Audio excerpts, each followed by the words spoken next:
Life style లోపల about good sleep గురించి తెలుసుకుందాం మిత్రమా. గుడ్ స్లీప్ అంటే నిజానికి రాత్రిపూట మనము చాలామంది మొబైల్స్ చూస్తూ ఉంటారు.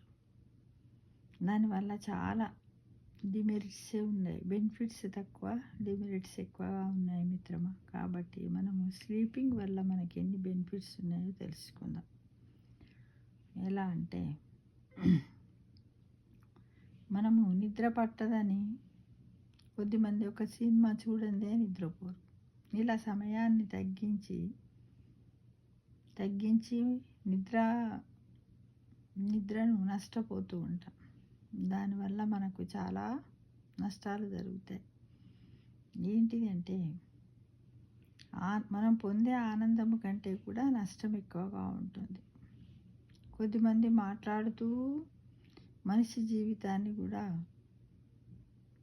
నిద్రలేమి ఎంతో ప్రభావితం చేస్తూ ఉంటుంది. ఎందుకంటే సమయం అంతా మిస్ అయిపోతూ ఉంటాం కదా. అయితే ముఖ్యంగా మెదడు శుభ్రం అవ్వాలంటే నిద్ర చాలా అవసరం.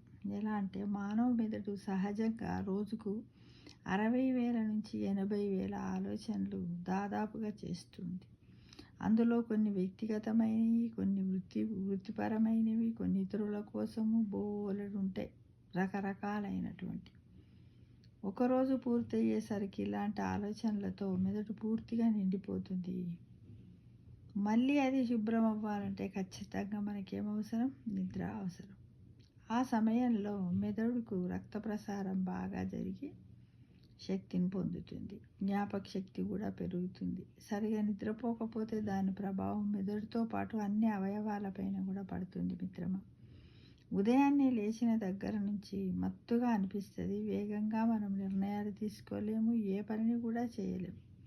ముందు రోజు సరిగా నిద్ర పట్టకపోతే తెల్లవారి రోజు కార్యాచరణకు సంబంధించినటువంటి నిర్ణయాలను కూడా చక్కటిగా తీసుకోకపోవడం జరుగుతూ ఉంటుంది.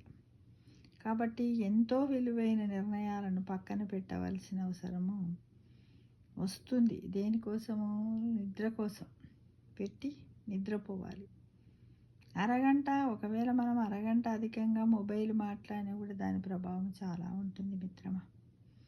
అయితే మనం రాత్రిపూట మనం టీవీలు చూడదంటే మామూలుగా మనం ఒక టైం టేబుల్ పెట్టుకోవాలి. ఎంతంటే నేను 9:30 వరకు 10 వరకే చూస్తాను, అది పెట్టేసేయాలి. మనం నిద్ర పట్టినా పట్టకున్నా బెడ్ పైన పడుకోవాలి. అయితే ఒకవేళ అలానే చూసుకుంటూ మనం టైంని గడిపేస్తూ ఉంటే కొద్దిమంది చేస్తారు ఏంటంటే టీవీ చూసుకుంటూ పనిపోవడము, మ్యూజిక్ వింటూ నిద్రపోవడం, ఇలా రకరకాలైనటువంటి యాటిట్యూడ్స్ ఉంటాయి. కానీ ఇలాంటి వాళ్ళకు ఏమవుతుందంటే తమ కళ్ళకు తీరని ద్రోహం కలుగుతుంది. ఎందుకు అంటే నీలికాంతి కిరణాలు మన శరీరానికి విశ్రాంతి సమయాన్ని సూచించే మెలటోనిన్ అనే హార్మోన్ను అణిచివేస్తాయి. దీంతో విశ్రాంతి తీసుకోవలసిన మెదడు చురుకైపోతుంది. ఆ తర్వాత పడుకున్నా సరిగా నిద్ర పట్టదు. ఇది ఒత్తిడికి దారితీస్తుంది, క్రమంగా అనారోగ్యానికి కారణమవుతుంది. ఒకవేళ తప్పనిసరి పరిస్థితిలో స్క్రీన్ చూడాల్సి వస్తే మనము డివైస్లో బ్లూ లైట్ బ్లాకింగ్ ఫీచర్ను ఎనేబుల్ చేసుకోవడం ఉత్తమం మిత్రమా. ఏది ఏమైనప్పటికీ నిద్రను ప్రేమిస్తే ఏం జరుగుతుందో చూడండి. రోజులో పని చేయడం ఎంత ముఖ్యమో పడుకోవడం కూడా అంతే ముఖ్యమని మనం తెలుసుకోవాలి.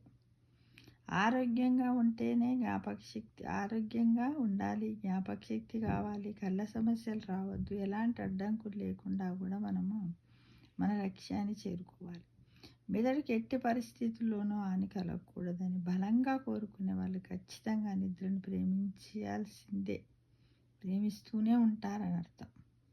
సరిపడా నిద్రపోతే రోజుకు అవసరమైన శక్తిని మెదడు కూడగట్టుకుంటుంది. ఫలితంగా రోజువారీ పనులను కూడా మనం చురుగ్గా చేస్తాం మిత్రమా.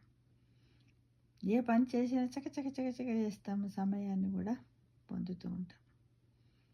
మంచి నిర్ణయాలు తీసుకోవాలంటే కూడా ముందు రోజు ఏం చేయాలి? తొందరగా అరగంట ముందే నిద్రపోతే తర్వాత రోజు మనకు చక్కటి ఆలోచనలు పాజిటివ్ వేలో వస్తూ ఉంటాయి మిత్రమా. కాబట్టి నిద్ర చాలా అవసరము. నిద్ర నెగ్లెక్ట్ చేయకండి. అదానంతరం అదే వస్తుంది. చాలామంది అనుకుంటారు నిద్ర రాకపోవడం వల్ల మన బ్రెయిన్ అలసిపోతుంది.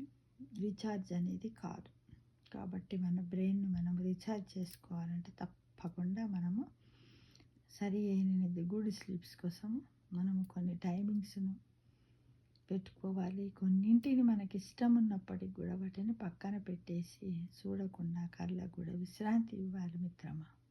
ఈ విషయాన్ని ప్రతి ఒక్కరు తెలుసుకుంటారని ఆశిస్తున్నాను.